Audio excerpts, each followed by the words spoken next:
नमस्कार दोस्तों, स्वागत है आप सभी का डेली मैथ्स की प्रैक्टिस पे एसएससी जीडी के। हम लोग आज फिर रात को 9 बजे तैयार। अभी तक जिन बच्चों का एग्ज़ाम हुआ है उनका जो फीडबैक मिला है वो ये है कि काफ़ी आसान एग्ज़ाम आ रहा है और जैसी हम लोगों की प्रैक्टिस है काफ़ी हद तक एग्ज़ाम का जो लेवल है उससे डाउन ही है या उसके बराबर है, इससे ज़्यादा टफ क्वेश्चंस नहीं आ रहे हैं। तो इसलिए अभी जिनका एग्ज़ाम बचा हुआ है तो प्लीज़ प्रैक्टिस करते रहिए, है ना, और काफ़ी अच्छा स्कोर करेंगे आप। चलिए तो स्टार्ट करते हैं आज के सेशन की। और आज हम लोगों का सबसे पहला क्वेश्चन है एलसीएम एचसीएफ का। बहुत ही आसान क्वेश्चन, मुश्किल से 10 सेकंड के अंदर आपका इसका आंसर आना चाहिए। चलिए ट्राई करिए। महत्तम समावर्तक बताना है एचसीएफ।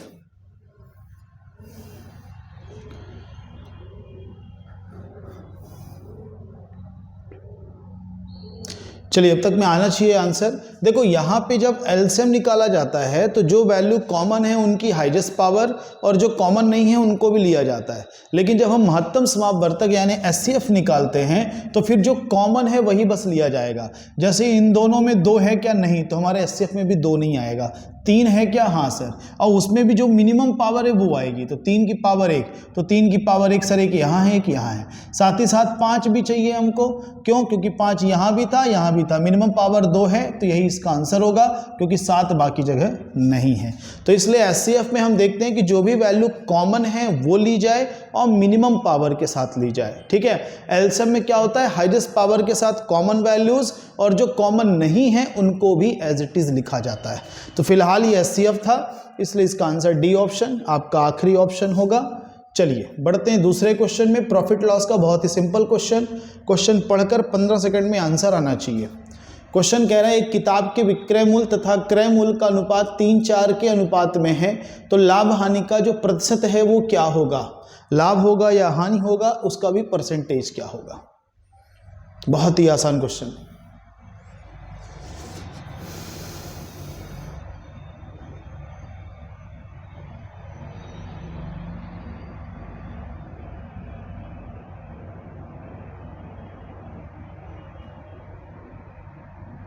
चलिए अब तक में आना चाहिए। तो सर ये किस चीज का रेशियो है, सेलिंग प्राइस और कॉस्ट प्राइस। तो सेलिंग प्राइस अगर 3 रुपए है तो कॉस्ट प्राइस 4 रुपए। पहली बात तो कॉस्ट प्राइस ज्यादा है तो सर लॉस हुआ, नुकसान हुआ। कितने रुपए का नुकसान हुआ, 1 रुपए का। कंपैरिजन हमेशा किससे होता है, क्रय मूल्य से, इसलिए 4 से इसकी तुलना करेंगे और 1/4 यानी 25% की हानि होगी। इस बात का ध्यान रखेंगे आप। ठीक है, 25% लॉस। चलिए थर्ड क्वेश्चन सिंप्लीफिकेशन का क्वेश्चन है, अच्छे से लगाइएगा। क्वेश्चन देख लीजिए, 15 सेकंड में इसको लगाइए।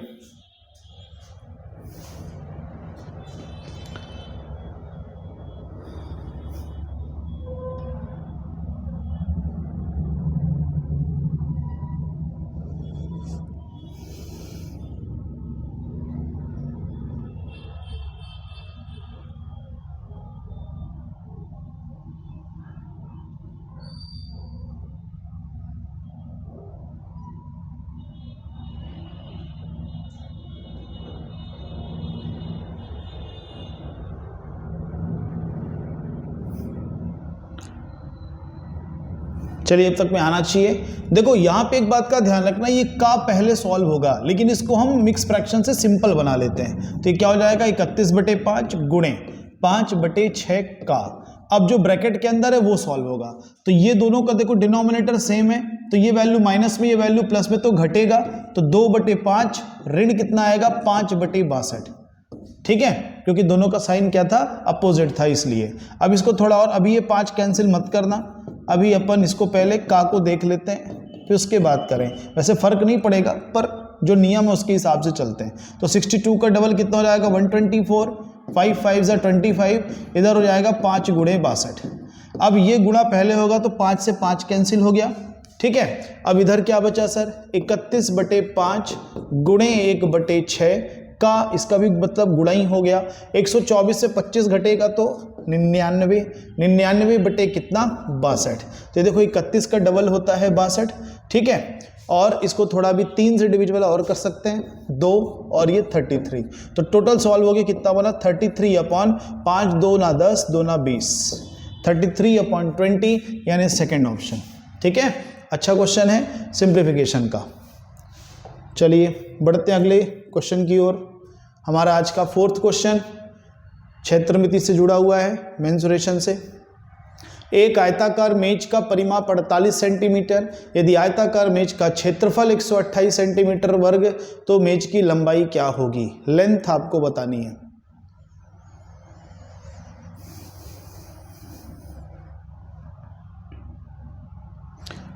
पंद्रह सेकंड में लगना चाहिए।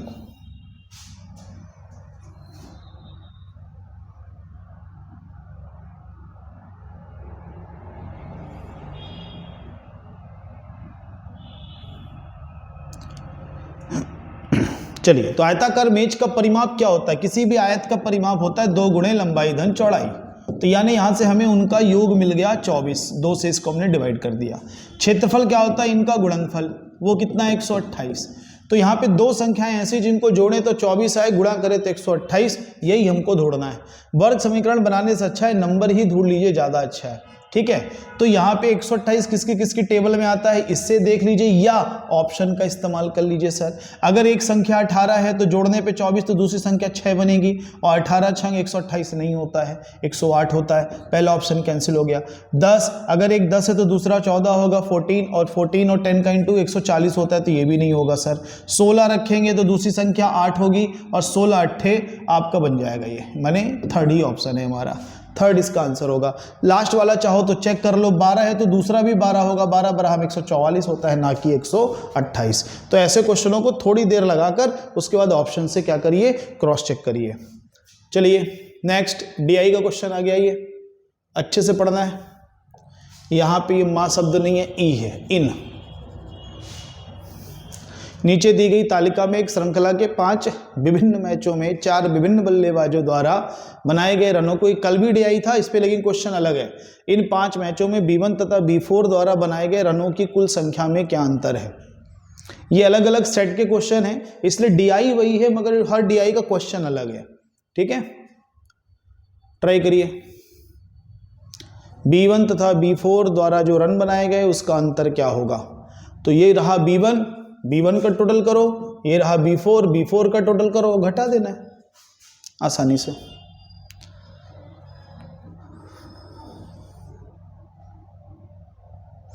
चलिए देखो, इकाई अंक से भी आ जाएगा।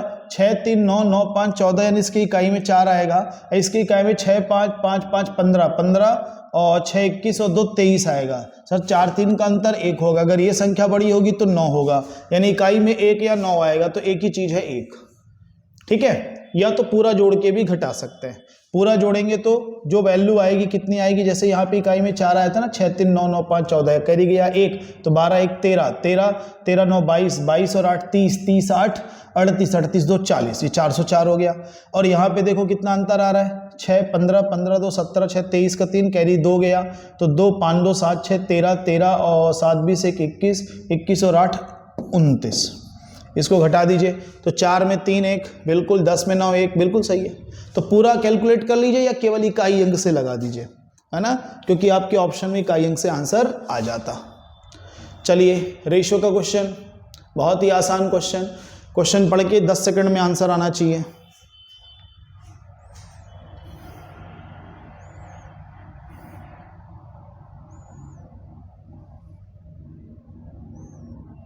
चलो देखो, ए बी 4, 5 है तो A अपॉन बी क्या होगा, 4, 5, 4/5। बी अपॉन ए क्या होगा, 5/4। क्रॉस कर दो, 16, 25। कितना आसान क्वेश्चन। थर्ड, 10 सेकंड तो बहुत ही ज़्यादा थे इसके लिए, 5 सेकंड में होना चाहिए था। चलिए, उम्मीद है ऐसे क्वेश्चन अब आप लोग से बहुत आसानी से बनते होंगे। लगाइए अगला क्वेश्चन टाइम एंड वर्क पे है, लेकिन है आसान।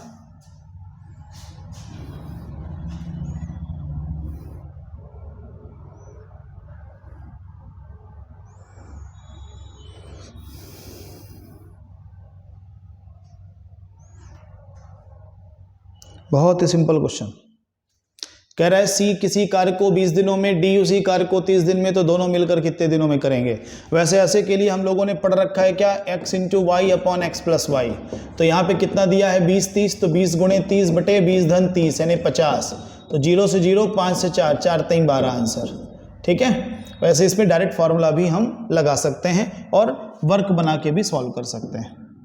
टाइम एंड वर्क में अभी भी जिसको दिक्कत है तो मैंने पहले ही कहा डिस्क्रिप्शन बॉक्स में लिंक दी है, टाइम एंड वर्क के सारा पूरा टाइम एंड वर्क उसमें पढ़ाया गया है, पूरी प्लेलिस्ट है।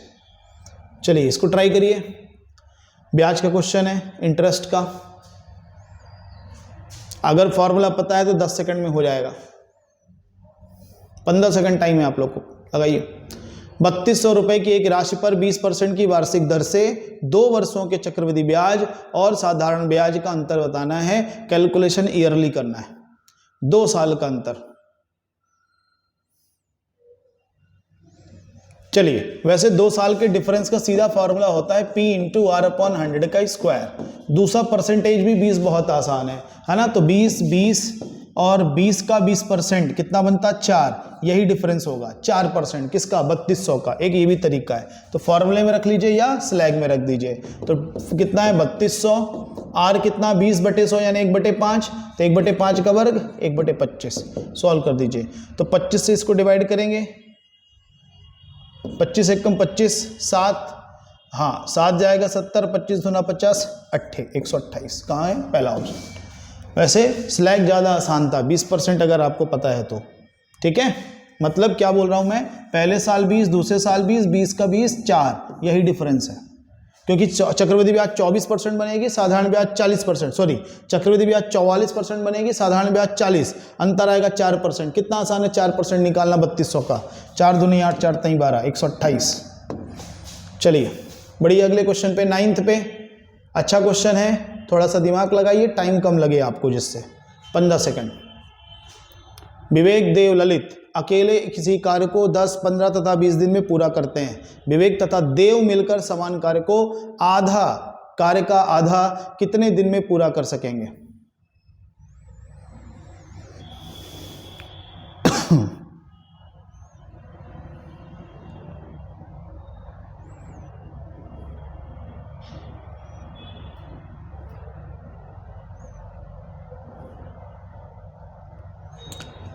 देखिए यहां पे ललित से कोई लेना देना नहीं है। क्वेश्चन में आंसर किनके बारे में देना है? विवेक और देव, तो उन्हीं से मतलब है। तो विवेक और देव को कितना है? 10, 15। तो 10, 15 के हिसाब से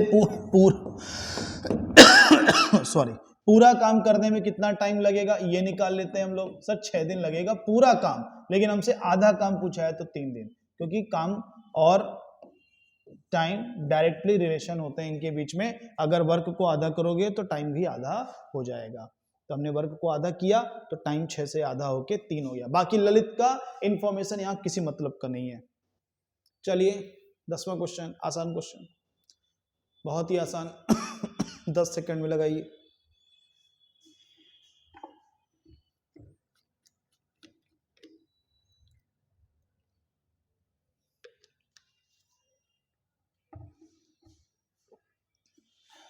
उम्मीद है अब तक में आ गया होगा। कह रहे एक वस्तु को 20% की छूट देने पर इतने रुपए में बेचा गया, तो भाई मार्क प्राइस में 20% का छूट देंगे तो 80% बचेगा, 4/5। और ये वैल्यू कितनी है? 5360। तो 10 से कट गया, 8 से डिवाइड करो, 8 6 48, 8 7 56, 2 जीरो चले जाएंगे, 6700। यानी कितना बनेगा? Second option, 6700। बहुत ही आसान क्वेश्चन, और यकीन मानिए इसी लेवल के क्वेश्चन आ रहे हैं आपके जग में, जीडी के एग्जाम में, तो इसलिए प्रैक्टिस करते रहिए। हाँ जी, नेक्स्ट। कितना आसान क्वेश्चन है।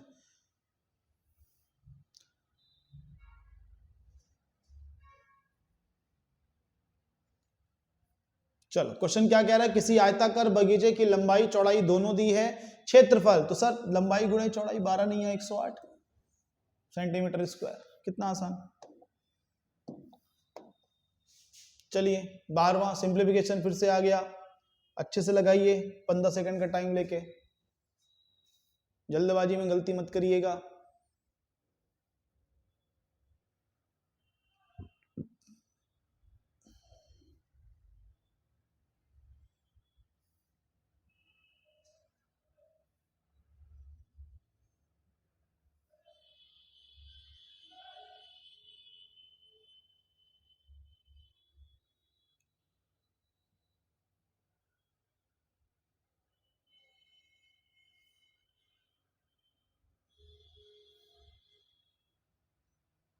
चलिए ये आ जाना चाहिए। देखो पहले तो 200 में 50 का भाग हो जाएगा तो ये 4 और 4 मिलके 8 हो गए। 8 धन 3/2 का मतलब गुणा ही होता है, और ये 20% 25% घट के 5% बचता है। 5% का रेसिप्रोकल होता है 1/20, लेकिन माइनस में आएगा। अब बाकी चाहो तो फ्रैक्शन भी सॉल्व कर सकते हो, 4 5 20, ठीक है। अब इसको जब सॉल्व करोगे तो ये 8 ऋण हो जाएगा 3/40, ठीक है। अब इसका गुणा करें तो 8 चौको 32, 320 में 3 घटेगा तो 317/40, तो 317 लास्ट में है, 317/40, ये इसका आंसर होगा, ठीक है।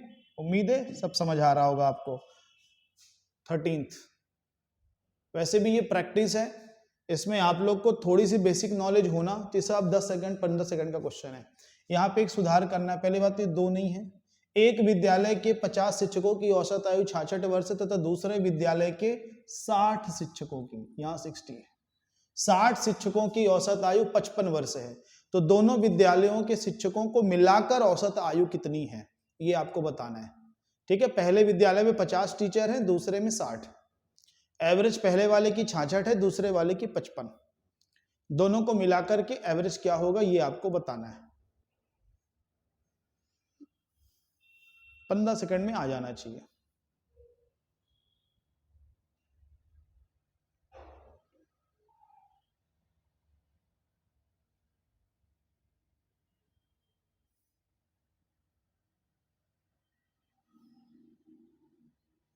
चलिए देखो, इसके दो तरीके, इक्वेशन मेथड, एलिगेशन मेथड, हम लोग दोनों देखते हैं। पहले इक्वेशन देखते हैं। तो सर पहले विद्यालय का टोटल कितना हो जाएगा, 50 गुणे 66। दूसरे विद्यालय का कितना हो जाएगा, 60 गुणे 55। एवरेज टोटल विद्यालय को जब जोड़ेंगे तो सारे टीचर ऐड हो जाएंगे, तो पहले से 50 दूसरे से 60 ऐड होकर कितने हो गए, 110। अब देखो 11 का मल्टीपल यहां भी मिल रहा है, यहां तो 11 से डिवाइड कर देते हैं, ठीक है। तो 11 से डिवाइड कर देंगे तो आज 6 बचेगा, 50 गुणे 6, और यहाँ पे बचेगा 55 का 5, और डिनोमिनेटर में 10 तो है ही, तो ये कितना हो गया 300, और ये भी कितना हो गया 300। 300 बटे 300, 300 600 बटे 10 करेंगे तो 60 आ जाएगा। एक तो ये तरीका हुआ। दूसरा एलिगेशन मेथड है। एलिगेशन में इनका एवरेज एज लीजिए, एज पहले कितने का 66, दूसरे से 55, एवरेज कितना है ये हमको बताना है। पर नंबर ऑफ टीचर जो हैं, शिक्षकों की संख्या जो है वो रेशियो में आएगी, तो पहले से 50 है, दूसरे से 60, तो इनका रेशियो कितना बनेगा 5:6। एक इसको भी सॉल्व करके आप x की वैल्यू निकाल सकते हैं। ये कैसे सॉल्व होता है, इसकी वैल्यू इधर आएगी तो x माइनस 55 बटे 66 माइनस एक्स बराबर 5/6। एक ये तरीका है, इसमें x की वैल्यू रख करके आप सॉल्व कर सकते हैं। तो आप ऑप्शन रखिएगा तो 60 बिल्कुल सही बैठ रहा है। 60 में 55 5, 66 में 60 तो 6, ठीक है। दोनों तरीका, इक्वेशन भी है, एलिगेशन भी है, जो आपको उचित लगे वो लगाइए, क्योंकि डेटा ऐसा है कि इक्वेशन भी बहुत आसान है यहाँ पर। हाँ जी, 14 number question simple interest compound interest पे शायद बेस्ड है, और मुश्किल से 15 सेकंड में लगना चाहिए, क्योंकि मैंने इसका आपको तरीका बताया है। कह रहे एक राशि साधारण ब्याज की वार्षिक दर से 15 वर्षों में स्वयं का 14 गुना हो जाता है, तो कितने वर्षों में स्वयं का 92 गुना हो जाएगा, ये आपको बताना है।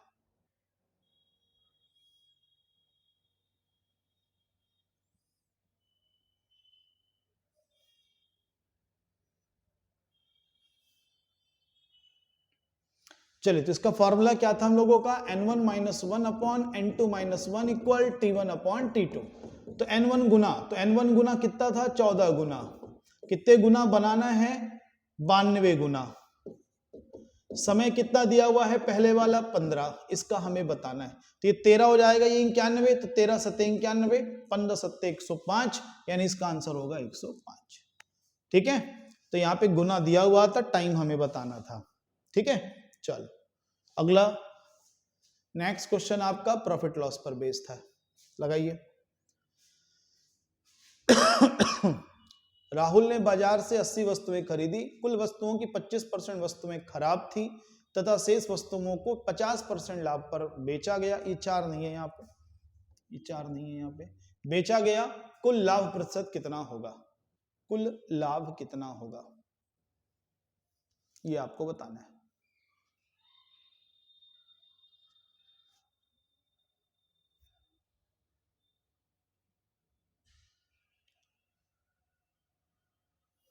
बहुत ही आसान है। देखो 80 वस्तुएं टोटल खरीदी, 25% खराब हो गई। 25% मतलब एक चौथाई मतलब 20 वस्तुएं खराब हो गई। इस पे आपको कोई पैसा नहीं मिलेगा, 60 पे मिलेगा। अब इन 60 को मान लो उसने 1 रुपए पे खरीदा था, तो 1 रुपए एक वस्तु, तो 80 वस्तुओं का उसका कॉस्ट कितना बन गया? 80 रुपए। एक वस्तु 1 रुपए, ठीक है, तो 80 वस्तु 80 रुपए।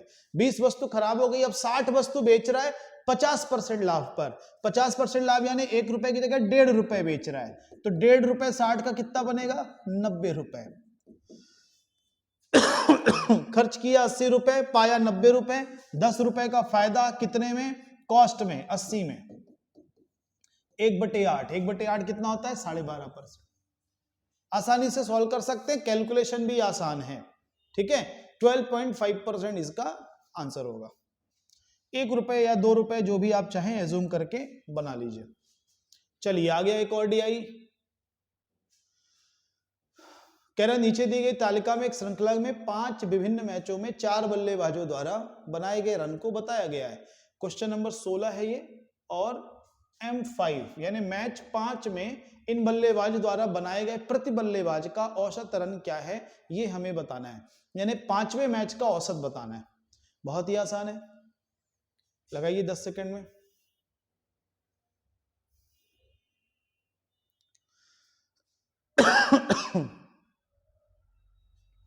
तो क्या करना है, 5वें मैच का पहले टोटल कर लीजिए। 5वें मैच का टोटल कितना हो रहा है? 7 2 9 2 11, इधर 1 4 2 6 6 5 11 2 13 1 14। नंबर ऑफ बल्लेबाज कितने? 4। तो 140 का 1/4 35 होता है, 1 का 0.25। कहां? ये सेकंड ऑप्शन 35.25। चाहो तो 4 से भाग भी कर सकते थे। 17 आसान क्वेश्चन पर थोड़ा सा लॉजिकल।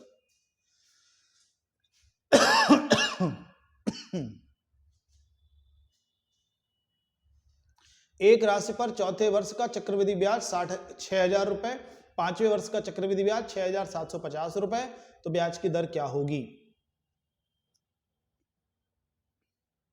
लगाइए, समझ में आ जाएगा तो 10 सेकंड का है।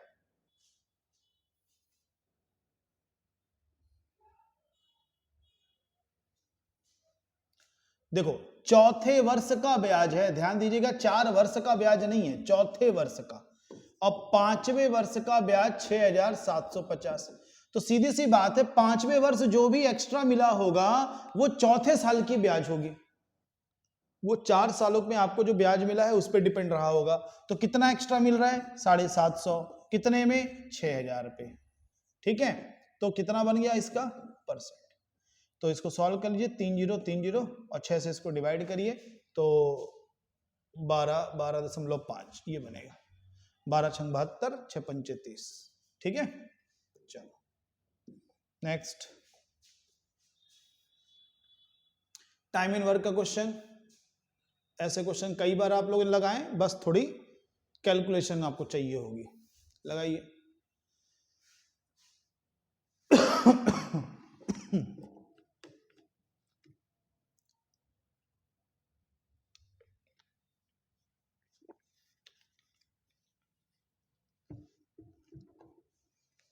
ए तथा सी मिलकर 120 दिन में, सी तथा ई मिलकर 80 दिन में, ए तथा ई मिलकर 160 दिनों में, ये तीनों मिलकर कितने दिनों में?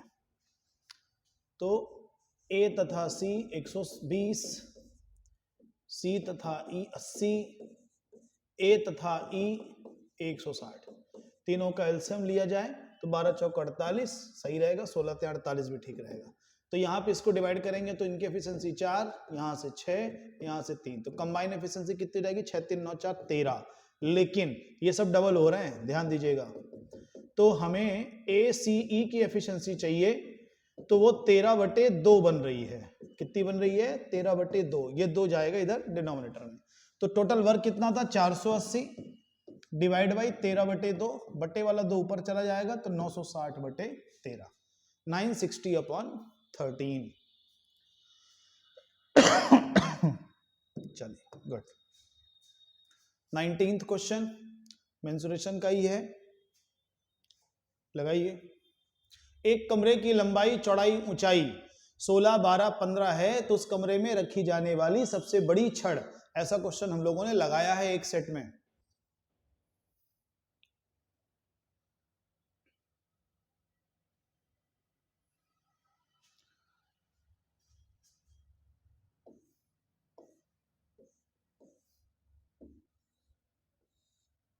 आ गया? चलिए देखो, यहां पर किसी भी कमरे में रखी जाने वाली सबसे बड़ी छड़ उसका विकर्ण होती है ना? सबसे बड़ा छड़ जो होगा उसका विकर्ण होगा। तो यहां पे सर विकर्ण क्या होता है? Under root length square, breadth square, height square. तो तीनों की स्क्वायर का एडिशन फिर उसका भी अंडर रूट। तो यहां पे कौन कौन है? 16, तो 256, 12, 144, 225। इनको जोड़िए, 400, 225, 625। 625 किसका वर्गमूल है? 25। इसका आंसर हो जाएगा सॉरी 25।